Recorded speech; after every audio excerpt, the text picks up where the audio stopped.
కలిగినవాడా, మానవ నిర్మాణకుడా, మానవులకు పంచభూతములను అనుగ్రహించినవాడా, మనుషుని జీవితంలో ఏమీ కొదువు లేకుండా చేసినటువంటి అద్వితీయుడా, అసమానుడా, నీకు స్తోత్రాలు, వందనాలు, కృతజ్ఞతాస్తుతులు చెల్లించి నిన్ను కీర్తించి ఆరాధించి మీ నామాన్ని గొప్ప చేయుచున్నాం.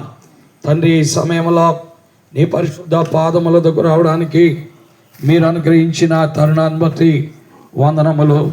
ప్రభువా, నీ వాక్యమును చదివింటుండగా 127వ కీర్తన మాకు ఆశీర్వాద కారణముగా చేసి మీరే మహిమ, ఘనత, ప్రభావాలు పొందమని మీ సాన్నిధ్యములో సాగిలపడుతూ నీ కనికరము గల హస్తాలకు అప్పగించుకుంటూ నన్ను నీ శిలువ చాటును దాయమని, మీరు కనబడమని, నీ ఆత్మ ద్వారా ప్రజలకు గ్రహింపులోనికి నీ సత్యాన్ని తీసుకురమ్మని యేసు నామములో ప్రార్థిస్తున్నాము తండ్రి, ఆమేన్. దేవుని యొక్క లేఖనములలో ఈ భూమి మీద మానవుడు చేసే ప్రతి ప్రయత్నానికి దేవుని యొక్క అనుగ్రహము లేనిదే మానవుడు చేసే ఏ ప్రయత్నము కూడా మరి సఫలీకృతము కాదు. మానవుడు ఏ ప్రయత్నము చేయాలన్నా అద్వితీయ సత్య దేవుని యొక్క సహాయము ఉంటేనే మానవ ప్రయత్నం మానవ జీవితంలో సఫలీకృతం అవుతుందని లేఖనముల ద్వారా మనము చూస్తూ ఉన్నాం. చదివిన భాగములో మనము ఆధారంగా చేసుకునే ఈ మాటలో నేను మీతో మాట్లాడుతూ ఉన్నాను. చదివిన భాగములో ఉన్న సంగతులు ఏంటంటే, దేవుడు ఇల్లు కట్టించకపోతే వారు కట్టలేరు, అలాగే దేవుడు పట్టణమును కాపాడకపోతే వారు కాపాడబడలేరు. అలాగే దేవుని వాక్యములో మనము చూస్తుంటే తెల్లవారుజామున 4 లేచి రాత్రి 1 దాకా తిరుగుతూ సంపాదించిన కష్టార్జితం కూడా ఒక వ్యక్తి అనుభవించలేడు. అందుకే లేఖనాల్లో 3 పర్యాయములు వ్యర్థము వ్యర్థము వ్యర్థము అని వ్రాయబడినట్లుగా మనం చూస్తున్నాం. ఏది వ్యర్థం? దేవుడు లేకుండా ఏ పని చేసినా వ్యర్థం. దేవుడు లేకుండా ఏ పట్టణము కలిగి ఉన్నా వ్యర్థం. దేవుడు లేకుండా ఎంత సంపాదించినా అది వ్యర్థం. ఇది దేవుని యొక్క లేఖనముల ద్వారా మనము చూస్తున్న సత్యం. ఎందుకనగా ఈ భూమి మీద ఉండేటువంటి పరిస్థితులు తాత్కాలికమైనటువంటివే. రేపో ఎల్లుండో ఈ భూలోక రాజ్యాలన్నీ కూడా మటుమాయమైపోయే గడియ ఒక దినము ఉన్నదని మనము దేవుని వాక్యము ద్వారా కూడా చూస్తూ ఉన్నాం. ఈ భూమి మీద ఉన్నటువంటి మరి మా రాజ్యాలన్నీ కూడా నాశనము కాబోతున్నాయని లేఖనాల్లో దేవుని వాక్యము స్పష్టముగా మాట్లాడుతున్నది. దైవ గ్రంథం బైబిలు ప్రపంచంలో 2750 భాషల్లో ముద్రించబడినటువంటి గ్రంథం. ఈ గ్రంథము వర్తమాన భూత భవిష్యత్ కాలంలో ఉన్న సంగతులను తెలియజేస్తుంది. ఈ భూమి మీద ప్రపంచాన్ని ఒకప్పుడు మరి బబులోను సామ్రాజ్యం పరిపాలించింది. బబులోను సామ్రాజ్యము అంటే ప్రస్తుతం ఉన్నటువంటి ఇరాక్, దాన్ని ఒకప్పుడు బబులోన్ అనేవారు. ఆ తరువాత దాన్ని మాసిదోనియా అన్నారు. ఆ తరువాత ఇప్పుడు దాన్ని ఇరాక్ అని అంటున్నారు. కాబట్టి ప్రపంచాన్ని ఒకప్పుడు బబులోను సామ్రాజ్యం పరిపాలించేది. ఆ తదుపరి ఆ బబులోను సామ్రాజ్యము తరువాత మరొక సామ్రాజ్యం వచ్చింది. దాన్ని పారసిక సామ్రాజ్యము అంటారు. ఆ పారసిక సామ్రాజ్యాన్ని పరిపాలించినటువంటి రాజులకు ఆఖరణ ఊష్ అనేటువంటి అంటే సౌండ్ వస్తుంది. అందుకే అహష్వేరోషు, దర్యావేషు, కోరేషు అనేటువంటి సౌండ్తో వారి యొక్క పేర్లు అంతమవుతూ ఉంటాయి. ప్రియులారా, ఇప్పుడు ఉన్నటువంటి ప్రస్తుతం ఉన్న ఇరాన్ ఏంటంటే అప్పుడున్నటువంటి పారసిక సామ్రాజ్యమే. ప్రియులారా, అంటే అహష్వేరోషు, దర్యావేషు, కోరేషు ఒకప్పుడు ఇరాన్ను పరిపాలించేవారు. ప్రియులారా, దాన్ని చాలా కాలం క్రితం ఏమన్నారంటే పారసిక సామ్రాజ్యము అని అన్నారు. ఆ తర్వాత ప్రియులారా, అలెగ్జాండర్ ది గ్రేట్ అనేటువంటి ఆయన ప్రపంచాన్ని పరిపాలించాడు. ప్రియులారా, అలెగ్జాండర్ ది గ్రేట్ అనేటువంటి ఆయన ప్రపంచాన్ని పరిపాలించాడు అనేది లేఖనాల్లో మనం చూస్తున్నాం. ఇవన్నీ మీకు తెలియాలంటే దానియేలు గ్రంథంలోకి వెళ్తే మీకు కనబడుతూ ఉంటుంది. ప్రపంచాన్ని ఎవరెవరు పరిపాలించారనేది పిల్లరా దేవుని వాక్యములో మనం చూసే సత్యాలే. ఈ అలెగ్జాండర్ ది గ్రేట్ ఎక్కడి దాకా పరిపాలించాడంటే ప్రపంచంలో భారతదేశం వరకు పరిపాలించాడని వ్రాయబడి ఉంది. అలాగే పారసీక సామ్రాజ్యము కూడా ఎన్ని దేశాలు ఉన్నాయంటే పారసీక సామ్రాజ్యంలో 127 దేశాలు ఉన్నాయి. ఈ 127 దేశాలు ఎక్కడ నుండి ఎక్కడ దాకా ఉన్నాయంటే కూషు దేశం మొదలుకొని హిందూ దేశం వరకు ఉన్నాయని దైవ గ్రంథంలో ఎస్తేరు గ్రంథం 1వ అధ్యాయం 1వ వచనంలో మనం చూస్తున్నాం. అనగా భారతదేశాన్ని, ఇండియా అనేటువంటి ఈ దేశాన్ని దైవ గ్రంథం బైబిల్ కూడా మాట్లాడుతుంది. భారతీయ సంస్కృతి వాస్తవానికి చాలా మంచి సంస్కృతి. ఎందుకంటే పెద్దలను గౌరవించే సంస్కృతి, అలాగే గురువులను గౌరవించే సంస్కృతి, అలాగే పిల్లలకి తల్లిదండ్రులకు మధ్య చక్కటి సంబంధం ఉండే సంస్కృతి. ఇది భారతీయులకు ఉండేటువంటి సంస్కృతి. ప్రియులారా, ఇవన్నీ కూడా దైవ గ్రంథంలో మనం చూస్తున్న సంగతులే. దేవుని వాక్యంలో మనం చూస్తున్నట్లయితే ఈ అలెగ్జాండర్ ది గ్రేట్ తర్వాత పరిపాలించినటువంటి అలెగ్జాండర్ ది గ్రేట్కి 4 మరి సైన్యాధిపతులు ఉండేవాళ్ళు. ఈ 4 సైన్యాధిపతులు ఈ అలెగ్జాండర్ ది గ్రేట్ చనిపోయిన తర్వాత 4 భాగాలుగా చేసుకున్నారు. ఈ భాగాల్లో వచ్చినటువంటి సామ్రాజ్యమే రోమా సామ్రాజ్యం అని లేఖనాల్లో మనం చూస్తున్నాం. ఈ రోమా సామ్రాజ్యాన్ని పరిపాలించే చక్రవర్తులను ఏమనేవాళ్ళంటే సీజర్స్, తెలుగులో కైసర్లు అని అంటారు. ప్రియులారా, ఆ కాలంలో అనగా ఈ సీజర్ల కాలంలోనే రోమా సామ్రాజ్యము ప్రపంచాన్ని పరిపాలిస్తున్న కాలంలోనే ఒక రాజుగారు ఉండేవారు. ఆయన పేరు సీజర్ అగస్టస్ అంటారు. తెలుగులో కైసరు ఔగుస్తు అని పిలుస్తారు. ఈ కైసరు ఔగుస్తు కాలంలోనే దేవుడు మానవుడిగా భూమి మీదకు వచ్చాడు. ఆయనే ప్రభు అయిన యేసుక్రీస్తు వారు. దీని గురించిన రుజువులు దేవుని వాక్యంలో లూకా సువార్త 2వ అధ్యాయంలో మనము చూస్తాం. ఇవన్నీ కూడా దైవ గ్రంథం చదివే ప్రతి ఒక్కరికి మరి పరిచయాలే. ఎందుకంటే ప్రతి దినము గ్రంథాన్ని చదివే ప్రతి వ్యక్తికి ఈ సంగతులు అర్థమవుతాయి. ప్రియులారా, ఈ రోజున ప్రపంచము అంతం కాబోతుంది.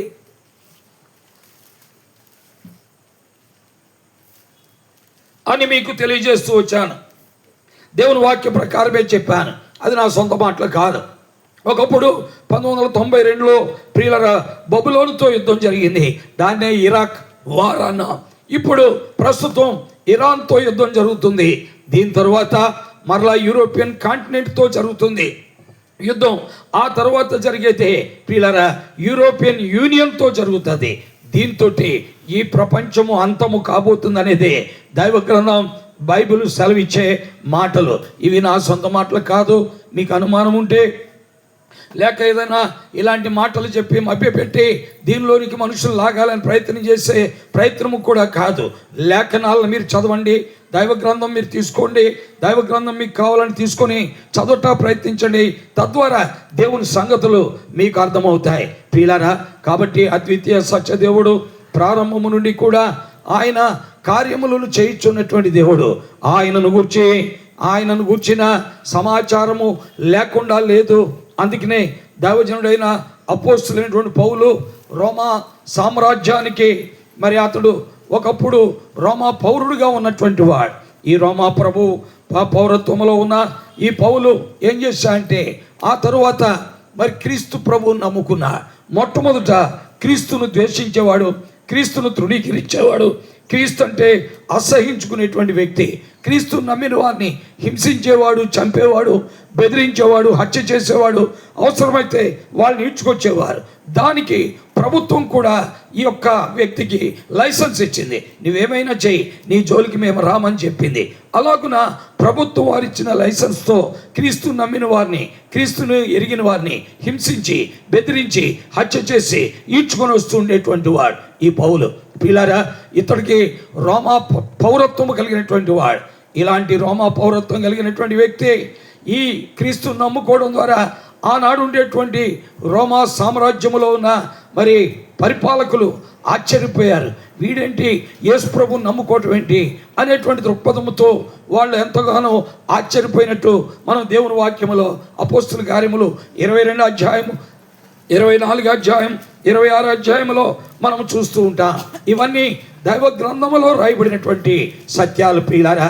ఇదేదో మభ్యపెట్టి చెప్పే మాటలు మాత్రము కాదు, దేవుని వాక్యం ఇది సత్యము. గుర్తించండి, గ్రహించండి. ఒకవేళ మీకు అనుమానం ఉంటే చదవండి. మనుషుల మాటలు మీరు నమ్మొద్దు. ఇప్పుడు నేను చెప్పే మాట కూడా మీరు నమ్మొద్దు. దేవుని వాక్యాన్ని చదువు ద్వారా మీకు దేవుని సత్యాలు ఏమవుతాయంటే బయలుపరచబెట్టడానికి అవకాశం ఉందని మీకు సవినయముగా మనవి చేస్తూ ఉన్నాం ప్రియులారా. కాబట్టి ఈ సత్యవంతుడైనటువంటి దేవుడు భూమి పునాదులు వైపు మునిపే ఉన్నటువంటి వాడు. అందుకనే లేఖనాల్లో ఆయనను గురించి ఏమని రాయబడిందంటే ఆయన అన్నిటికంటే ముందుగా ఉన్నవాడు, సర్వము ఆయన మూలముగా కలిగాయని లేఖనాల్లో మనం చూస్తున్నాం. కాబట్టి ఈ సత్యవంతుడైనటువంటి దేవుడు, అన్నిటికంటే ముందుగా ఉన్నటువంటి దేవుడు, ఈ ప్రపంచములు నిర్మాణం కాకుండా ఉన్నటువంటి దేవుడు, ఈ దేశాలు విభాగింపబడక ముందు ఉన్నటువంటి దేవుడు, ఈ దేశంలో ప్రజలు ఆయా భాషలుగా తారుమారు కాకముందే ఉన్నటువంటి వాడు ఎవరంటే ఆ దేవుడు. అందుకనే దేవుని వాక్యములో ఆయన అన్నాడు, నేను మొదటి వాడను, కడపటి వాడను, జీవించు వాడను, ఇదిగో మృతుడనైతుని గాని యుగయుగములకు సజీవుడినై ఉన్నానని చెప్పారు. ప్రపంచంలో భాషలు తారుమారైంది ఎక్కడంటే, ఒకప్పుడు ప్రపంచమంతా ఒకే భాష ఉండేది ప్రియులారా. అది 10వ అధ్యాయంలో మనం చూస్తాం. ఎందుకంటే మరి ఆదికాండం 10వ అధ్యాయం 25వ వచనం మనం చదువుతుంటే అక్కడ రాయబడిన మాట ఏంటంటే, భూమి ఆ కాలంలో దేశములుగా విభాగించబడిందని లేఖనముల్లో మనం చూస్తున్నాం. అది ఆదికాండం 10వ అధ్యాయం 25వ వచనంలో మనం చూస్తున్నాం. ఎలా అనగా ఒక వ్యక్తి పుట్టాడు, అతని దినముల్లో భూమి దేశములుగా విభాగించబడినట్లుగా లేఖనాల్లో చూస్తాం. అప్పుడు ఈ దేశాలన్నింటిలో ఒకే భాష ఉండేది, నానా భాషలు ఉండేటువంటివి మాత్రము కాదు ప్రియులారా. అయితే 11వ అధ్యాయంలో భాషలు ఏమైనాయి? తారుమారైనాయి. 11వ అధ్యాయంలో భాషలు తారుమారైనాయి. కాబట్టి ప్రియులారా, భాషలు తారుమారు కాకముందు, దేశాలు విభాగింపబడకముందు, మానవ నిర్మాణము జరగకముందు, మానవునికి పంచభూతములు ఏర్పాటు చేయకముందే ఉన్నటువంటి వాడు ఆ సత్యవంతుడైన దేవుడు. అందుకనే ఆయన అన్నాడు, నేను I am the first, I am the last అన్నాడు. నేను మొదటి వాడను, కడపటి వాడను, యుగ యుగాలకి ఏమైనాను, జీవించు వాడనని ఆయన పలికినటువంటి దేవుడు. పిల్లారా, ఈ దైవ గ్రంథం బైబిల్లో దాదాపు 66 పుస్తకాలు ఉంటాయి. 39 పాత నిబంధనలు ఉంటాయి, 27 క్రొత్త నిబంధనలు ఉంటాయి. మొత్తము కలిసి 66 పుస్తకాలు ఉంటాయి. ప్రతి పుస్తకములో కూడా సత్యాన్ని మనము చూడగలం, అద్వితీయ సత్యాన్ని మనము చూడగలం. ప్రియులారా, పాత నిబంధన అంతా కూడా దేవుడు మానవుడిగా రాబోతున్నాడనే పరిచయాన్ని చేసే గ్రంథం అది.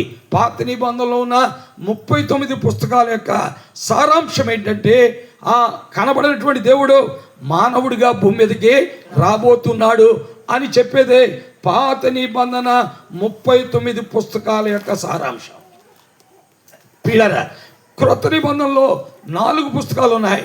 అది మత్తయి సువార్త, తర్వాత మార్కు, లూకా, యోహాను సువార్త. ఇదేంటంటే దేవుడు ఈ లోకానికి మానవుడిగా వచ్చి ఆయన చేసిన ప్రక్రియలు ప్రియులారా, దేవుని వాక్యములో మనం చూస్తున్నది అదే.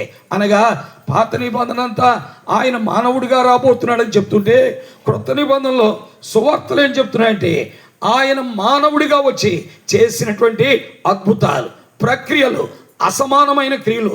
ఈ ప్రపంచంలో ఏ వైద్యుడు, ఏ ఘనుడు, ఏ గొప్పవాడు చేయనటువంటి అద్భుతాలు ఆ ప్రభు అయిన యేసుక్రీస్తు వారు చేశారు. కాబట్టి సువార్తలు చెప్పే సారాంశం ఏంటంటే దేవుడు మానవుడిగా వచ్చి చేసే ప్రక్రియలు. ప్రియులారా, దేవుని వాక్యములో మనం చూస్తున్నాం. ఇకపోతే దేవుని వాక్యములో మరొక పుస్తకం ఉంది, దాన్ని అపోస్తుల కార్యాలు అంటారు. ఇదేంటంటే దేవుడు మానవుడిగా వచ్చి సర్వలోకములో ఉన్న మానవుని యొక్క పాపము కొరకు పరిహారార్థమై సిలువలో బలి అయి రక్తము చిందించి చనిపోయి సమాధి చేయబడి 3వ దినాన లేచిన తర్వాత ప్రియులారా జరిగినటువంటి ప్రక్రియలు, అదే అపోస్తుల కార్యాలు. అంటే దేవుడు మానవుడిగా వచ్చి సర్వలోక మానవ పాప పరిహారార్థమై సిలువకెక్కి యజ్ఞపశువై బలి అయిపోయి 5 గాయాలతో 5 గాయాలతో తను ఆ సిలువలో శిక్ష అనుభవించి రక్తము చిందించి చనిపోయి సమాధి చేయబడి 3వ దినాన తిరిగి లేచారు ఆయన. ఈనాటికి ఆయన సజీవుడే, ఆయన సమాధి తెరిచి ఉన్నది. అందుకనే ఆయనను గురించి ప్రపంచం ఈ రోజున ఏమంటుందంటే మరి is a divider of history అని అంటుంది. అనగా ప్రభువైన యేసు క్రీస్తు వారు చరిత్రను విభాగించేటువంటి వాడు అని స్పష్టముగా మాట్లాడుతుంది. అందుకనే క్రీస్తుకు పూర్వం క్రీస్తు శకమని మనం చదువుతున్నాం. ఇది మనము చూడకుండా ప్రపంచ చరిత్ర లేనే లేదు. ప్రపంచ చరిత్రలో ఖచ్చితంగా before Christ and after Christ అనేది ఉండి తీరాల్సిందే. దీన్ని మనం ఒప్పుకోకపోతే క్రీస్తు లేనట్టే. దీన్ని మనం ఒప్పుకోకపోతే క్రీస్తు లేనట్టే.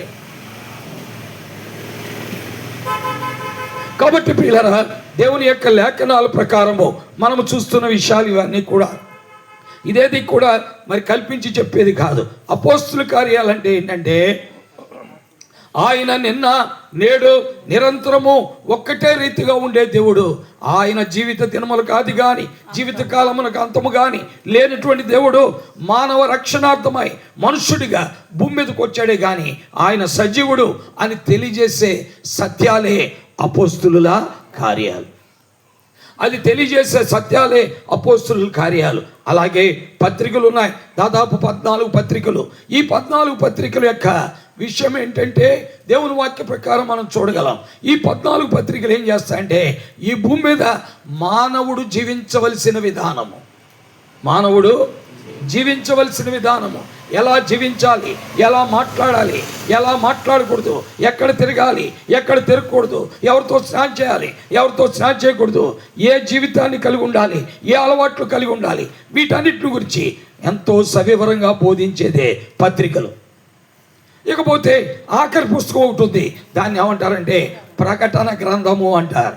అంటే book of revolution. Book of revolution అంటే ప్రత్యక్షతతో కూడినటువంటి గ్రంథం అది. ఈ గ్రంథము ప్రపంచ అంతాన్ని గురించి తెలియజేసే గ్రంథం.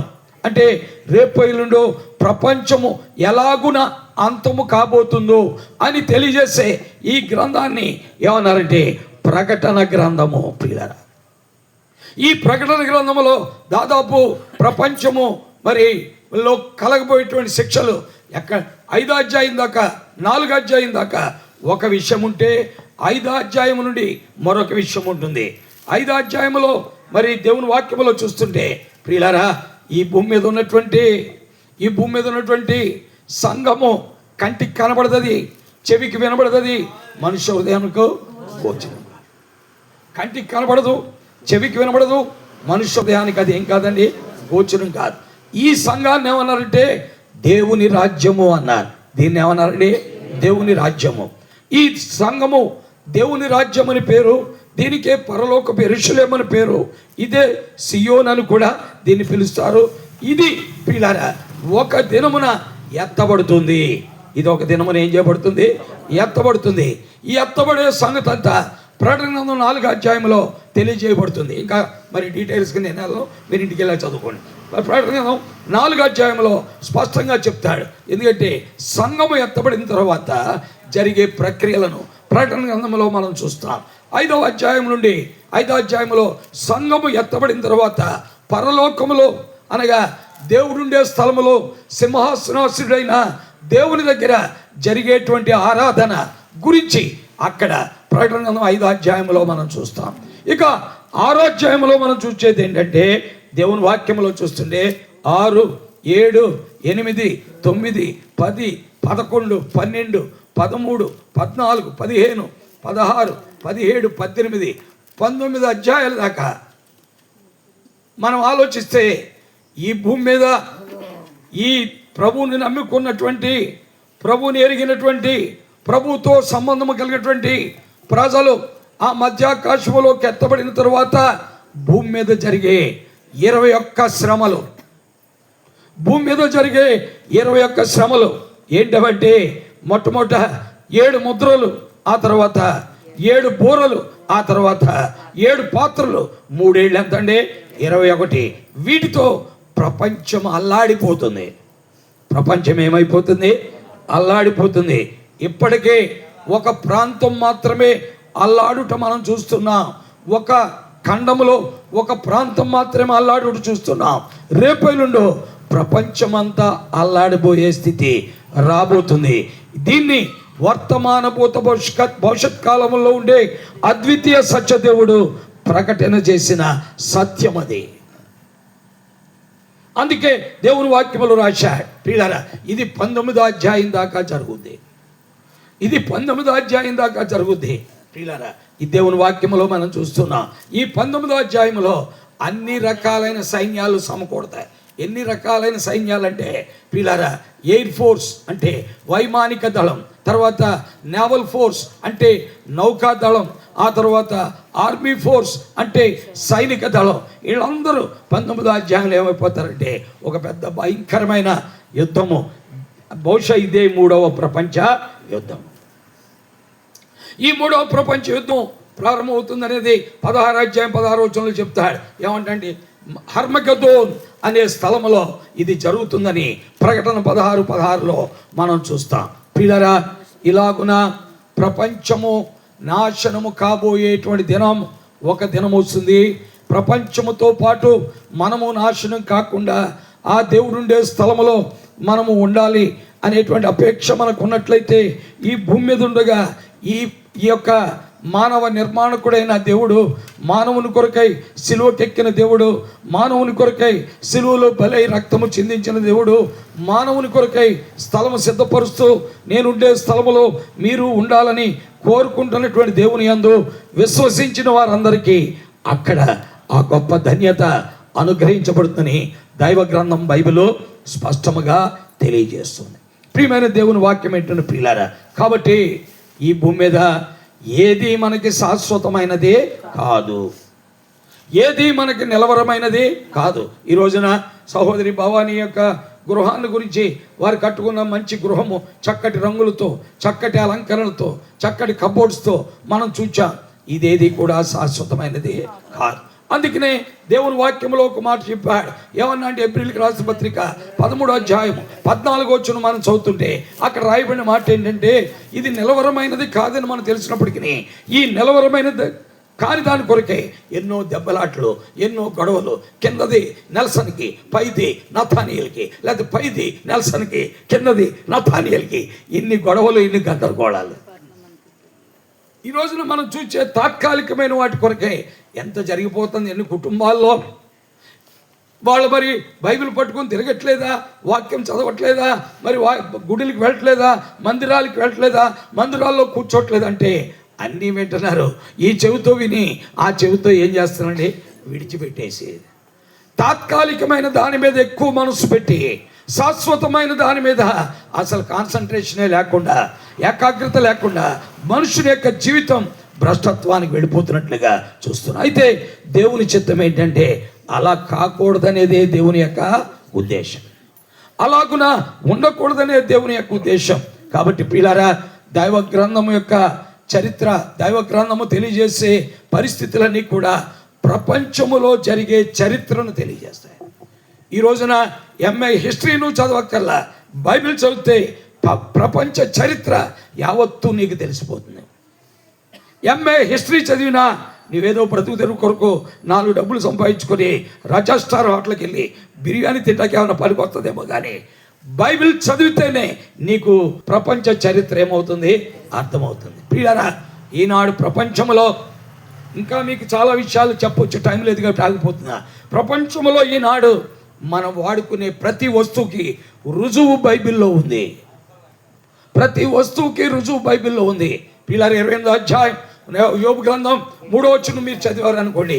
యోబు గ్రంథం 28వ అధ్యాయం 3వ వచనం చదివితే మనుషులు చీకటికి అంతము కలుగు చేయదురని రాయబడు. ఏమనుందండి, మనుషులు చీకటికి అంతము కలిగి. పిల్లరా, 18వ శతాబ్దంలో ఆ యొక్క విద్యుత్ శక్తిని కనిపెట్టిన వ్యక్తి ఎవరండి?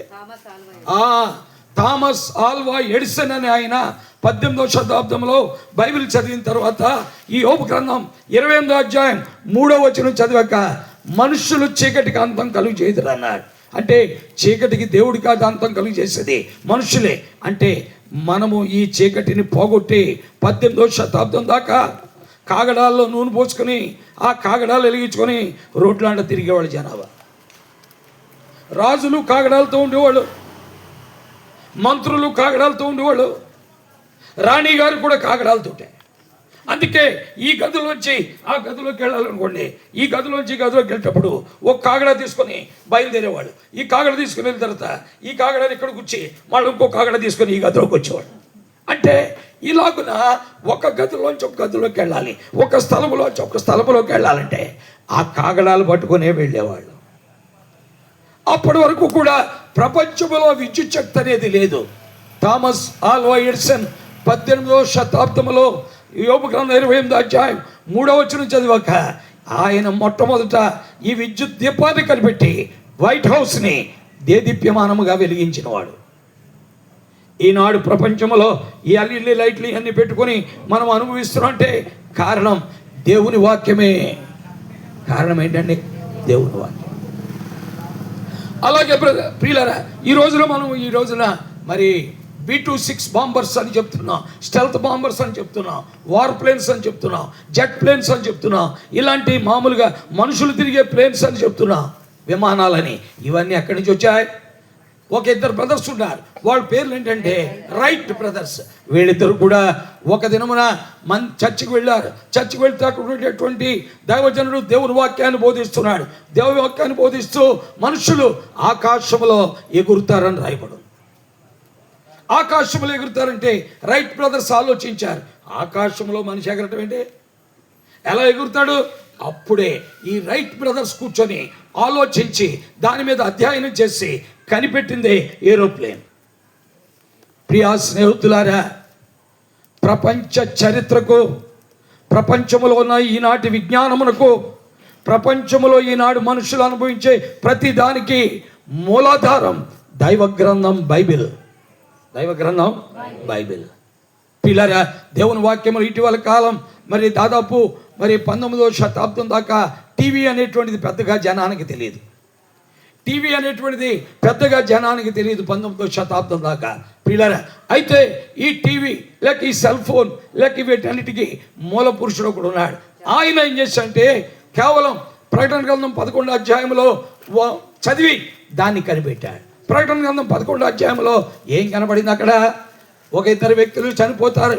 ఆ ఇద్దరు వ్యక్తులు 3.5 దినాలు ప్రపంచం అంతా చూస్తారని ఉంది. అక్కడ ఏమని ఉందండి? అక్కడ ప్రకటన గ్రంథంలో ఒక ఇద్దరు వ్యక్తులు 3.5 దినాలు వారి శవములను చూచుచు. ఈ రోజున మనం ఇక్కడ కూర్చొని మనం అసలు ఏదో బాంబు అక్కడ వేసాడు ఇక్కడ వేయాలని చెప్పాడు ఒకడు. ఏమన్నంటే బాంబు అక్కడ వేసాడు ఇక్కడ వేయాలన్నాడు. అంటే ఈడేమన్నా అసలు వీడికి తారాచౌవ గురించే పెద్దగా తెలియదు. వీడికి తారాచౌవ గురించే పెద్దగా తెలియదు. బాంబు గురించి మాట్లాడుతున్నాడు. ఎలా మాట్లాడగలుగుతున్నాం? ఆ టీవీ చూడబట్టే కదా. ఆ యొక్క టీవీలో మరి అక్కడ జరుగుతున్న బాంబింగ్, ఎక్కడెక్కడ బాంబింగ్ చేస్తున్నారనే విషయం అర్థమవడం. పిల్లరా, ఈ 11వ అధ్యాయాన్ని బట్టే ఆ విజ్ఞానవేత్త టీవీ కనిపెట్టాడు. ప్రపంచములో ఈనాడు మానవుడు అనుభవిస్తున్న సైంటిఫిక్ ప్రతి ఆపరేటర్స్ కానివ్వండి, ఏ వస్తువునైనా మరి విజ్ఞానానికి సంబంధించింది ఏదైనా సరే ఈనాడు మానవుడు అనుభవించేది అంతటికీ మూలాధారం దైవ వాక్యము బైబిలే. పిల్లరా, ఇవన్నీ ఎందుకు చెప్తున్నానంటే క్రైస్తవ మతములో కలుపుకోవడానికి మాటలు చెప్పట్లేదు. దైవత్వమును గురించిన సత్యము, దేవుడెవరో, దేవుడు ఎలా చేశాడో, ఇది ఈ బైబిల్ రాసిన వాళ్ళు ఎవరో అనేది నీకు తెలియాలి. ఇది అనంత జ్ఞాని అయిన దేవుడు రచించినటువంటి గ్రంథం. మానవుడు రాసింది ఇది కానే కాదు. ఇది మానవుడు రాసింది కాదు. అందుకే వాక్యములో పేతురు రాసిన 2వ పత్రిక 1వ అధ్యాయం 21వ వచనంలో ఏమనంటే మనుషులు ఏమన్నారు? పరిశుద్ధాత్మ ద్వారా రాయబడిన గ్రంథం. ఒకడేదో ఊహను బట్టి రాసినటువంటి గ్రంథం కాదు ఇది. పరిశుద్ధాత్మ ద్వారా రాయబడినటువంటి గ్రంథం. కాబట్టి దేవుని వాక్యం వింటున్న ప్రియులారా, ఆలోచన చేయండి. దైవత్వమును కూర్చిన ఆలోచన అనగా దేవుడు ఎన్ని అద్భుత కార్యములు చేశాడు, ఎన్ని అద్భుతాలు ప్రపంచంలో ఎన్ని కార్యములు ఆయన ద్వారా జరిగాయి అనే విషయాన్ని మనము అర్థం చేసుకోవడానికి దేవుని వాక్యము ద్వారా మనము చూస్తూ ఉన్నాం ప్రియులారా. కాబట్టి ఇలాగ ప్రపంచ చరిత్రకు, విజ్ఞానమునకు, ప్రపంచములో ఈనాడు మానవుడు అనుభవిస్తున్న ప్రతి దానికి కారకులు ఎవరంటే దైవ గ్రంథము బైబిలే. దైవ గ్రంథం బైబిలే. దీన్ని కాదనుకుని మనం ఏమీ కూడా చేయలేమని మీకు తెలియజేస్తున్నాం. అయితే దీనిలో ఇటీవల ఒక ఆయన అడిగారు నన్ను, ఏమని అడిగారండి, అయ్యా దైవ గ్రంథం బైబిల్ అని పదే మీరు చెప్తూ ఉంటారు, అయితే అక్కడ ఒక అతనికి 2 భార్యలు ఉన్నారని చెప్పాడు, ఇంకో అతనేమో కూతుళ్ళతో పాపం చేశాడని చెప్పాడు, ఇంకో అతనేమో ఇలా చేశాడని చెప్పాడు. నిజమే, బైబిల్లో ఉన్న మాట నిజమే, నేను కాదంటలా. అయితే ఒకటి, ఇన్ని ఉన్నా నీవు హాస్పిటల్కి వెళ్తే నానా చెడ్డ వాసనలు వస్తాయి, అలాగని చెప్పి నీ గుండెపోటు వస్తే హాస్పిటల్కి వెళ్ళటం మానేస్తావా? నీ గుండెపోటు తగ్గించుకోవటానికి హాస్పిటల్కి ఏం చేస్తావు? వెళ్తావు. కాబట్టి బైబిల్లో మేలైనవి ఉన్నాయి, అలాగే కొన్ని సంగతులు, చరిత్రకు సంబంధించిన విషయాలు కూడా రాయబడి ఉన్నాయి. దాన్ని బట్టి నువ్వు దాన్ని కాదనుకుంటే నష్టపోయేది ఎవరు? నీవే. కాబట్టి ఆయనకి 2 భార్యలు ఉన్నారు, ఈయనకి 4 భార్యలు ఉన్నారు, అతనేమో కూతుళ్ళతో పాపం చేశాడు. ఇవన్నీ చదువుకొని మనల్ని మనం నష్టపరుచుకోవటం దేవుని చిత్తమే అంత మాత్రము కాదు. దైవ గ్రంథములో ఉన్న సత్యాలు లోబడి ఈనాడు ప్రపంచ చరిత్రకు, విజ్ఞానమునకు, మానవ ఆత్మ ఈ భూమిని విడిచిపెట్టిన తర్వాత ఎక్కడికి పోతుంది? సీసాలో పెడుతున్నారా, కొండలో పెడుతున్నారా, లేక గుడ్డు అది దాన్ని ఏమంటారు, పెద్దగా ఉంటుంది బింది, దాన్ని ఏమంటారండి, గుండుగులో పెడుతున్నారా అని అనుకుంటలేదు. సీసాలోకి వెళ్తుంది ఆత్మ, కొండలోకి వెళ్తుందా ఆత్మ, గుండుగులోకి వెళ్తుందా, ఎక్కడికి వెళ్తుంది? ఈ సత్యాలన్నీ నీకు తెలియాలంటే దైవ గ్రంథము బైబిలే. పిల్లారా, దేవుని వాక్యము వీటన్నిటినీ మనకు స్పష్టంగా బోధిస్తున్నట్లుగా మనము చూడగలుగుతూ ఉన్నాం. ప్రియమైన దేవుని వాక్యం ఏంటన్న పిల్లారా, అందుకనే ఈ ప్రపంచము ఏదో ఒక దినాన నాశనం కాబోతుంది, దగ్గరకు వచ్చేసింది. అయితే ఇటీవల కాలంలో ఒక విజ్ఞానవేత్త ఈ యొక్క పర్యావరణ కాలుష్యాన్ని గురించి మాట్లాడుతున్న ఒక విజ్ఞానవేత్త ఉన్నాడు. అతని పేరు జే ఫ్యూరియర్. అతని పేరు ఏం పేరండి? జే ఫ్యూరియర్. ఇతను అన్నాడు, ఏమన్నా అంటే 2050వ సంవత్సరానికి పిల్లరా, బాంబే మొదలుకొని బోస్టన్ వరకు పెద్ద పెద్ద పట్టణాలన్నీ నీట మునిగిపోతాయని చెప్పాడు. బైబిల్ చెప్తే ఎవడ నమ్మట్లా. ఇప్పుడు ఒక విజ్ఞానవేత్త చెప్పాడు, ఏమన్నంటే బాంబే టు బోస్టన్. బాంబే అంటే మహారాష్ట్రలో ఉన్నది, బోస్టన్ అంటే యునైటెడ్ స్టేట్స్ ఆఫ్ అమెరికాలో. బాంబే టు బోస్టన్ 2050వ సంవత్సరానికి నీట మునిగిపోతే బ్రదర్, బాంబే ఇక్కడ మనం ఉన్న చోట్ల ఉంది. బోస్టన్ అంటే మనకంటే ఒక 2000 అడుగులు ఎత్తులో ఉంది. అంటే ఇకపోతే ఫిరంగుల దెబ్బలో ఉన్న మనం ఎక్కడ ఉన్నామని ఆలోచించుకోవాలి. ఎందుకంటే ఇక ఈత కొట్టే లాభం లేదు, మనకున్న కార్లు పైకి ఎక్కినా లాభం లేదు, లేక ఇంకో దీని మీదకి ఎక్కినా లాభం లేదు. ఎందుకంటే దీనికంటే 1000 అడుగులు ఎత్తేమనుకున్నా 10,000 అడుగులు ఎత్తేది ఉంది, బోస్టన్ ఉంది. బోస్టనే మునిగిపోతే ఇక మనం ఎక్కడ ఉంటామండి? అంటే అసలు కనీసం ఈత కొడతా కూడా లేకుండా లోపల నీటిలో మునిగిపోయి నువ్వు కూడా వచ్చావా, నేను కూడా వచ్చాను, పోదాం ఇద్దరు కలిసి అని ఒకడికొకడు చెప్పుకోవటం. ఇక నేనే వచ్చాను అనుకున్నాను, నువ్వు కూడా ఇక్కడ ఉన్నావా? ఏం పర్లేదు అయ్యా, మొత్తం అందరూ ఇక్కడే ఉన్నారు, మన నియోజకవర్గం మొత్తం ఇక్కడ ఉంది, మీరు ఏం కంగారు పడకండి అని చెప్పే దినాలు రాబోతున్నాయి ప్రియులారా, గుర్తుపెట్టుకోండి. ఇది నేను సొంతగా కల్పించి చెప్పేది కాదు, దేవుని వాక్యం ఆధారంగా మీకు తెలియజేసే మాటలే. అందుకే ప్రాముఖ్యమైనది ఏంటంటే, దేవుడు చెప్తున్న విషయం ఏంటంటే, నిలవరమైనది మనకెక్కడా లేదు, ఉండబో దాని కొరకై మనం ఏం చేస్తున్నాం? ఎదురు చూస్తున్నాం అని హెబ్రీ 13:14 మనం చదువుతున్నాం. ఏం రాయబడి చదవండి, హెబ్రీ రాసిన పత్రిక 13:14 మనం చదువుతుంటే, నిలవరమైన పట్టణం మనకిక్కడ లేదు, ఉండబో దాని కొరకై మనం ఎదురు చూస్తున్నాం. ప్రియులారా, అంటే ఒక శాశ్వతమైనది ఒకటి దేవుడు సిద్ధపరుస్తున్నాడు, నిత్యమైనది ఒకటి దేవుడు సిద్ధపరుస్తున్నాడు. ఈ భూమి మీద ఉన్నటువంటి కట్టడాలన్నీ తాత్కాలికమైనవి. ఈ భూమి మీద ఉన్న కట్టడాల ద్వారా ఒకరినొకరికి గందరగోళాలు పడి ఇబ్బందులు పడేవాళ్ళు ఉన్నారు. ఆ తర్వాత ఇటీవల కాలంలో ఒక ఆయన సడన్గా 2వ తారీఖున చనిపోయాడు. ఎప్పుడంటే జనవరి 2న. జనవరి 2న చెప్పకుండా వెళ్ళిపోయాడు. 3.5 ఎకరాలు ఉంది ఆయనకి. ఆయనకి ఎంత ఉందంటే 3.5 ఎకరాలు ఉంది. ఒక 2 ఇళ్ళు కూడా ఉన్నాయి. జనవరి 2వ తారీఖున ఎవరికీ చెప్పకుండా ఈ లోకాన్ని విడిచిపెట్టేటప్పటికి ఇక ఆయనకేమో 4 పిల్లలు. ఇప్పుడు ఎవరు ఇల్లు తీసుకోవాలి, ఎవరు 3.5 ఎకరాలు తీసుకోవాలి? ఈ గందరగోళాల మధ్య ఇప్పుడు పరిస్థితులు ఉన్నాయి. ఈ గందరగోళం అంటే ప్రియులారా, ఈ భూమి మీద మనం కలిగి ఉన్న దేని ద్వారా అయినా మనకు మనస్సు నెమ్మది ఉండదు. అందుకే యేసు ప్రభు వారు ప్రయాసపడే భారం మోసుకుంటున్న సమస్త జనులారా నా యొద్దకు రండి, నేను మీకు విశ్రాంతి ఇస్తాను. అంటే నా దగ్గర తప్పని మీకు నెమ్మది ఉండదు, నా దగ్గర తప్ప మీకు ప్రశాంతత ఉండదు, నా దగ్గర తప్ప మీ హృదయానికి మరి శాంతి ఉండదు. అందుకే ఎవని మనస్సు నా మీద అనుకును నేను వానిని పూర్ణ శాంతి గలవానిగా కాపాడుతానన్నాడు. ఎవని మనస్సు నా మీద అనుకును నేను వాడిని పూర్ణ శాంతి వాళ్ళగా కాపాడుతానని యెషయా 26:3 చెప్పాడు. కాబట్టి ప్రియులారా, ఆయన పిలిచేదే నీకు శాంతి ఇవ్వడానికి. ఈ రోజున బంగారం శాంతి ఇవ్వదు, వెండి శాంతి ఇవ్వదు, ధనము శాంతి ఇవ్వదు, ఇళ్ళు వాకిళ్ళు శాంతి ఇవ్వవు, మనం కట్టుకున్న బిల్డింగ్స్ కూడా మనకు శాంతిని ఇవ్వవు. ఒక అతను అడిగాడు, దేవుడి దగ్గరికి వెళ్ళాడట. ఒక అతను, నేను చదివిన స్టోరీ మీకు చెప్తున్నా. ఒక అతను దేవుడి దగ్గరికి వెళ్తే దేవుడు అడిగాడు, నీకేం కావాలయ్యా అని అడిగాడట. ఏం కావాలి నీకు చెప్పు, ఏం కావాలంటే తీస్తా అంటే, నేను పట్టిందల్లా బంగారం కావాలని అన్నాడు. ఏమన్నాడు? నేను పట్టిందల్లా బంగారం కావాలన్నాడు.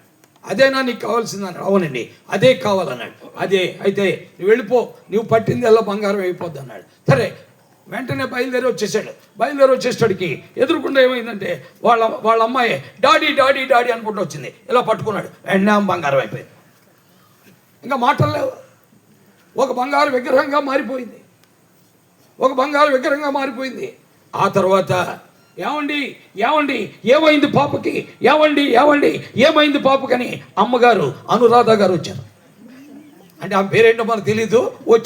వచ్చేటప్పటికి ఈ అనురాధాన్ని అమ్మ ఏం చేయమంటాను ఆమె చేయట్టుకున్నాడు. ఆమె కూడా బంగారు విగ్రహం అయిపోయింది. ఆమె కూడా ఏమైపోయిందండి? బంగారు విగ్రహం అయిపోయింది. అప్పుడు ఇక ఏం చేస్తాడు? అరే కూతురు అయిపోయింది విగ్రహం, ఏది పట్టుకుంటే అది బంగారం అయిపోతుంది.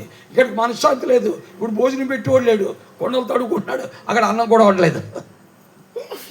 ఇక ఒకవేళ అన్నంలో చేరితే అది కూడా ఏమైపోతే బంగారం అయిపోతుంది. ప్రియులారా, మరి అమ్మగారు అవుతుంటే నాకు ఆశ్చర్యంగా ఉంది.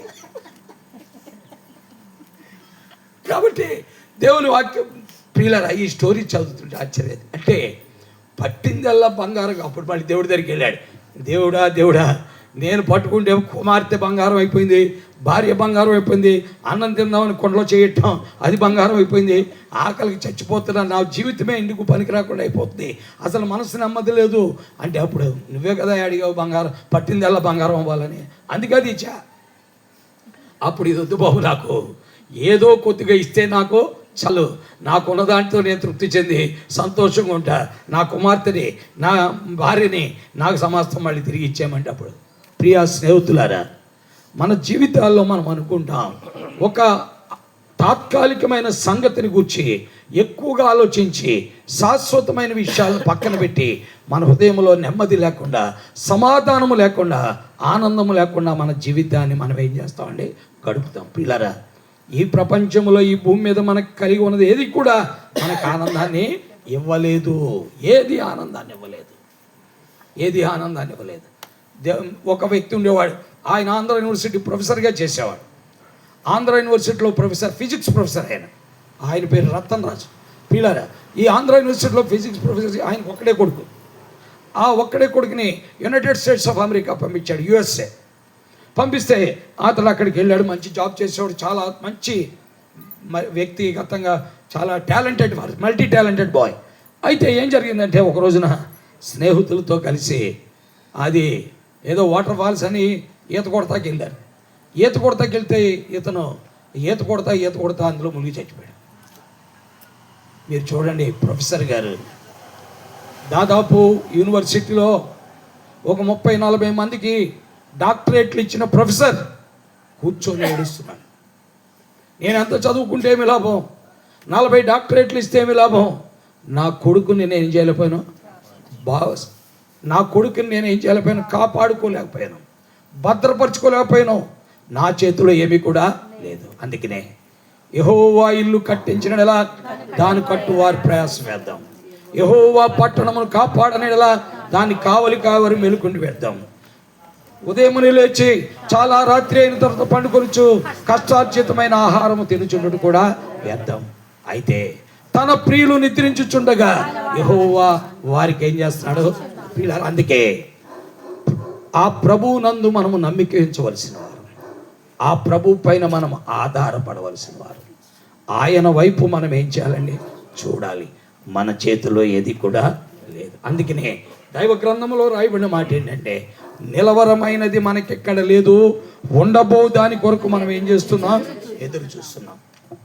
అలాగున దేవుని వాక్యంలో ఒక ధనవంతుడు ఉన్నాడు. ఆయన పేరేంటంటే అబ్రహాము. ఈ అబ్రహాం ఎవరంటే ప్రపంచ చరిత్రలో ముగ్గురికి తెలిసినవాడు, ముగ్గురు వ్యక్తులకి ప్రపంచ చరిత్రలో తెలిసినవాడు. ఈనాడు మధ్యాసియాలో ఉన్న మహమ్మదీయులందరూ అబ్రహాము సంతానమే. మహమ్మదీయులందరూ ఎవరి సంతానం అండి? అబ్రహాము సంతానమే.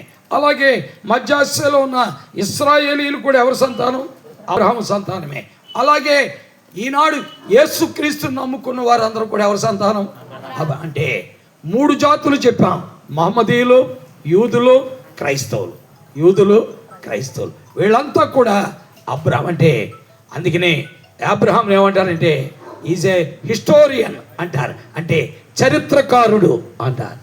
అతన్ని ఏమంటారండి? చరిత్రకారుడు అని అంటారు. అంటే చరిత్రలో 3 జాతులకు చెందినవాడు. అందుకనే ప్రపంచ చరిత్ర 2 అన్నదమ్ములతో ఎండవుతుంది. ఆ 2 అన్నదమ్ములే యూదులు, మహమ్మదీయులు. అంటే ఇస్సాకు, ఇష్మాయేలు.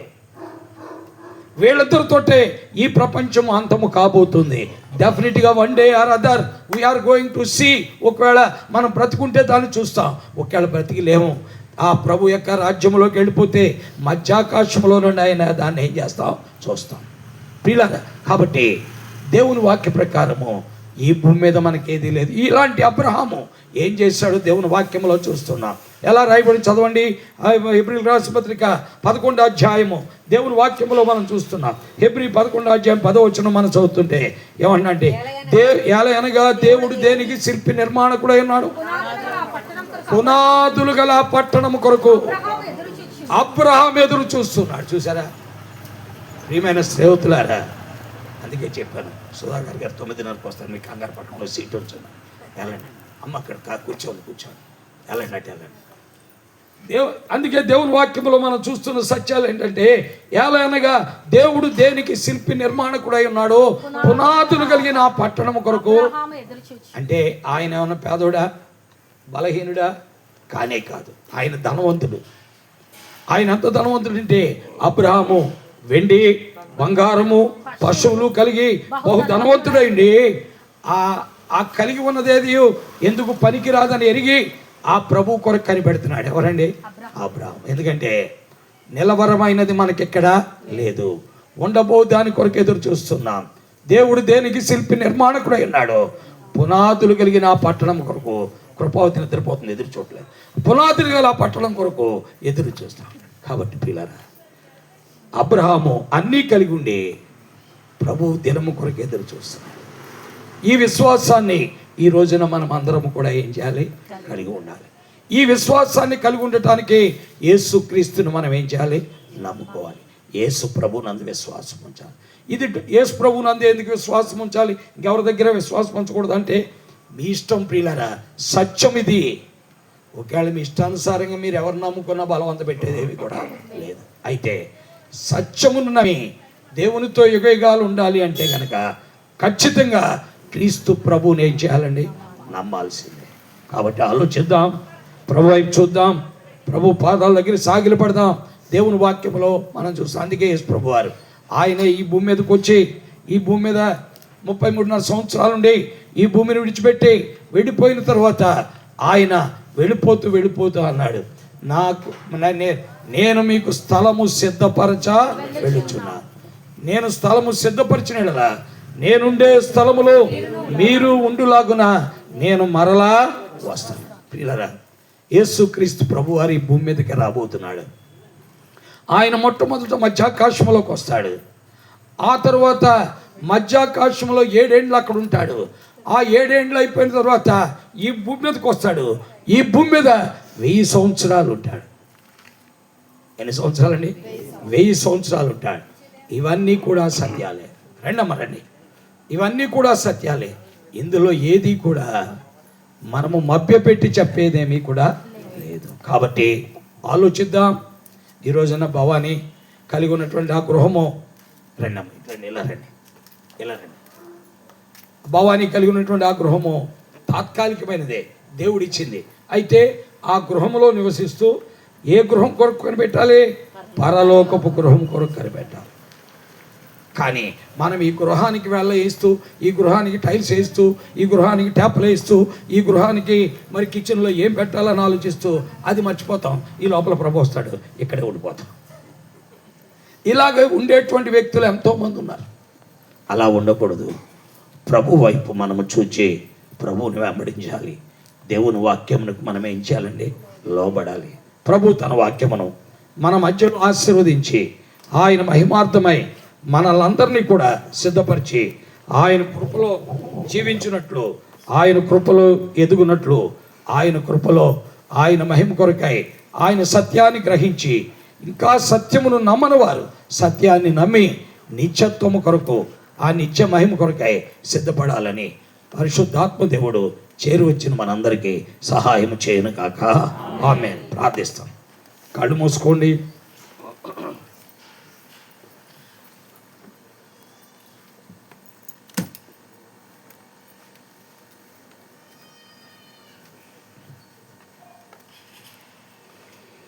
ఎవరికి వారే ప్రార్థన చేసుకుందాం.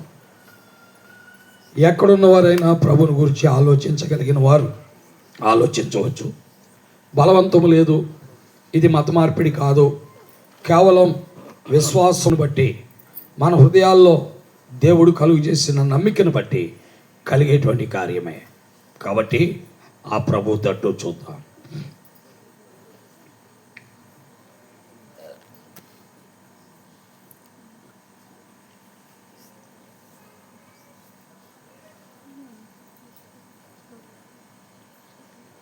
సహోదరుడు ఫిలోమోన్ గారు ప్రార్థిస్తారు.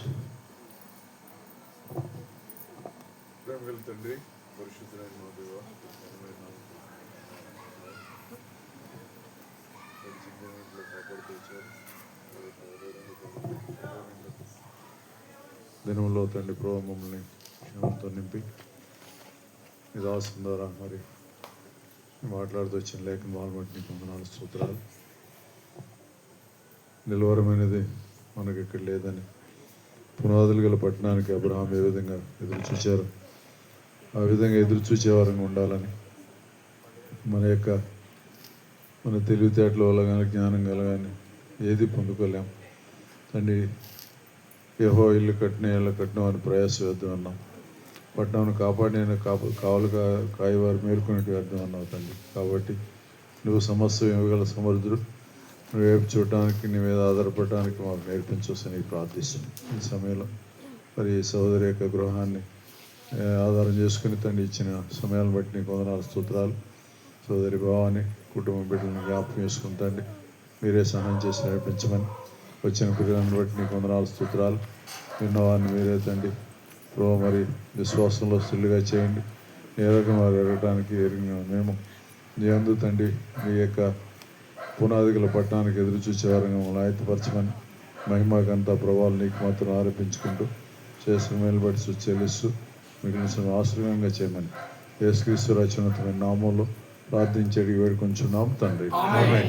పరిశుద్ధులైన మా తండ్రి, కలిగినటువంటి మా దేవా, ఈ ఘనమైన ఉన్నతమైన నామం కొరకై మీకెంతో వందనములు, స్తోత్రాలు, కృతజ్ఞతాస్తుతులు చెల్లిస్తూ నీ పరిశుద్ధ సింహాసనం ఎదుట సాష్టాంగపడి అంతలో కనబడి అంతలో మాయమయ్యే ఆవిరితో సమానమైన ఈ బ్రతుకులలో తండ్రి 10 దినాలు కాపాడి ఈ 11వ దినములో ఈ గడియ వరకు కాపాడబడ్డాం.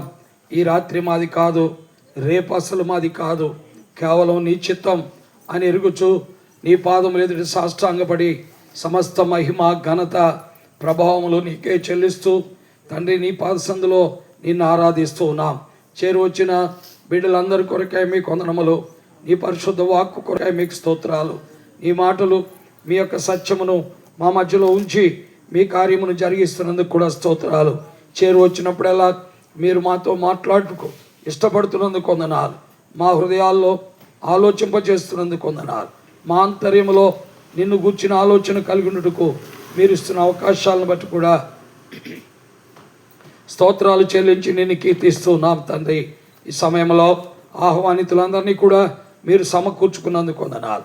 వాస్తవానికి ఈ కూడిక భవానీ ఇంటి దగ్గర జరగాలి, సహోదరి ఇంటి దగ్గర. అయితే అక్కడంతా అకామిడేషన్ లేని కారణాన్ని బట్టి ఇక్కడ కలిగి ఉండటానికి మీరు సహాయపడినందుకై స్తోత్రాలు, వందనాలు, కృతజ్ఞతలు చెల్లిస్తున్నాం. సోదరుడు వెంకటరావు కొరకు, అలాగే మరి భవానీ బ్లెస్సీ కొరకు, అలాగే తండ్రి నెల్సన్ కొరకు, నతానియల్ కొరకు మీకు వందనాలు. బిడ్డలను మీరు కనికరించారు, దీవించారు. వారి విద్యలో మీరు తోడే ఉన్నారు. వారిని ఆశీర్వదించి ఉద్యోగాలు ఇచ్చారు. మీ నమ్మకమైన నామం పేరిట మా ప్రభువ వారిని బలపరిచారు తండ్రి. యెహోవా మమ్మను మర్చిపోలేదు, యెహోవా మమ్మను ఆశీర్వదించను అని చెప్పిన మాట ప్రకారం వారిని మీరు మరొక వారిని దీవించారు. మీకు వందనాలు. ఒకప్పుడు కింద మాత్రమే ఉండేవాడు, పైన చిన్న 2 గదులు ఏర్పాటు చేసుకొని పైకి వెళ్ళటానికి కూడా వారికి సహాయపడ్డారు. వారి రెక్కల కష్టాన్ని మీరు దీవించారు, ఆశీర్వదించినందుకై స్తోత్రాలు తండ్రి. ఆ విధముగా వారికి మీరు చేసిన మేలును బట్టి మిమ్మల్ని స్తుతిస్తున్నాం తండ్రి. ఈ సమయంలో నీ పరిశుద్ధ పాదములకు వస్తున్నాం. నీ ఘనమైన నామం పేరిట నీ సాన్నిధ్యములో సాగిలపడి మీ చేతులకు సమర్పిస్తూ ఉన్నాం తండ్రి. మా ప్రభువా, నిజమే మేము ఎలాంటి విలువైన గృహాలు మేము కట్టుకున్నా ఏదో ఒక దినాన్న ఆ గృహాలను మేము విడవలసిందే. అంతేకాదు, ఒకవేళ మీరు మధ్యాకాశంలోకి వస్తే మేము ఈ గృహాలు విడిచిపెట్టి మిమ్మల్ని కలుసుకోవాల్సిందే. నిలవరమైనది ఈ భూమి మీద మాకు లేదు, ఉండబోయే స్థలము నీ యొద్ద మాత్రమే అని ఎరుగుచు నీ పాదములతో సాగిలపడి నీ ఘననామాన్ని కొనియాడి కనపరుస్తున్నాం. అయితే ఈ భూమి మీద ఉన్నంతకాలం మీరు మాకిచ్చిన గృహాల్లో మేము అనుభవించడానికి మీరు సహాయపడుతున్నారే తప్ప ఇది మాకు శాశ్వతము కాదని మాత్రం నీ వాక్యము ద్వారా మమ్మల్ని హెచ్చరిస్తున్నందుకై స్తోత్రాలు, వందనాలు, కృతజ్ఞతాస్తుతులు చెల్లిస్తున్నాం తండ్రి. ఈ సమయంలో నీ పాదములతో వస్తున్నాం. చేరువచ్చిన బిడ్డలందరిని బట్టి కూడా మీకు వందనాలు. నీ పరిశుద్ధమైన వాక్కు మా మధ్యలో ముద్రించి మీరే మహిమ ఘనత ప్రభావాలు పొందండి. అనంత జ్ఞాని అయిన మీరు ఈ గ్రంథములో ఎన్నో సంగతులు మా కొరకై రాసి పెట్టారు తండ్రి. మీరు రాసిపెట్టిన వాక్కులు మా జీవితములకు, మా పాదాలకి దీపం, మా త్రోవకు వెలుగ్గా ఉన్నాయి. మీకు స్తోత్రాలు, వందనాలు చెల్లిస్తున్నాం. సమస్త మహిమ ఘనత ప్రభావములు నీకే చెల్లిస్తూ నీ పాదములతో సాగిలు పడుతూ నీ ఘననామాన్ని కొనియాడి గొప్ప చేయొచ్చు. యేసు క్రీస్తు వారి అత్యున్నతమైన, ఘనమైన, శ్రేష్టమైన, హెచ్చించబడిన అద్వితీయ నామములో ఈ ఫిరంగల్ దెబ్బలో ఉన్న ప్రతి కుటుంబాన్ని మీరు దీవించండి. ప్రతి కుటుంబానికి ఆశీర్వాదం ఇవ్వండి. నిన్ను ఎరిగిన వారు, నిన్ను ఎరగని వారు అందరూ నీకు సంబంధించిన వారే. నీ పరిశుద్ధమైన కార్యములు వారి యందు, వారి ద్వారా మీరు జరిగించుకుని మీ నామమును మహింపరచుకోండి. నీ అద్భుతమైన క్రియలను రుజువు చేయండి. యేసు క్రీస్తు వారి అత్యున్నతమైన, ఘనమైన, శ్రేష్టమైన, హెచ్చించబడిన నామములో స్తోత్రించి, కీర్తించి, ఆరాధించి, బ్రతిమలాడి వేడుకుంటున్నాము తండ్రి. ఆమేన్. తండ్రి అయిన దేవుని ప్రేమ, ప్రభు అయిన యేసు క్రీస్తు వారి యొక్క అత్యున్నతమైన కృప, ఆయన పరిశుద్ధాత్మ యొక్క అన్యోన్య సహవాసము, సన్నిధి చేరువచ్చిన వారందరికీ, వాక్యం విన్న వారికి, ఫిరంగల్ దెబ్బలో నివసిస్తున్న వారికి, మరి విశేషముగా బ్లెస్సీ భవానీ, అలాగే మరి నెల్సన్, నతానియేలు, వెంకట్రావు వారి కుటుంబాలకు ఇప్పుడు ఎల్లప్పుడూ ఆయన రాకడ పర్యంతం సదా తోడయుండును గాక. ఆమేన్. Praise lord. అందరికీ వందనాలు. మరి వచ్చిన వారందరూ భోజనం చేసి వెళ్ళాలని సహోదరి కోరుతున్నారు. కాబట్టి దయచేసి మరి మీరు అలాగే కూర్చుంటే మీ చేతికి ఇచ్చేస్తాం ప్లేట్లో. వెంటనే మీరు భోజనం చేసి వెళ్ళొచ్చు. అంటే మీకు ప్లేట్లో భోజనం ఇస్తాం, అట్ ద సేమ్ టైం ఒక వాటర్ ప్యాకెట్ కూడా ఇస్తాం. ఎందుకంటే వాటర్ గ్లాసుల్లో పోసి మీకు ఇచ్చేది కంటే వాటర్ ప్యాకెట్ ఇస్తే ఆ రంధ్రం పెట్టుకొని ఒకవేళ మీకు నిజంగా దాహం అయితే తాగొచ్చు, లేదంటే భోజనం చేయొచ్చు. కాబట్టి దయచేసి ఇవన్నీ తీసేయండి పోతారు త్వరగా. అది ఇక్కడ పెట్టమ్మా.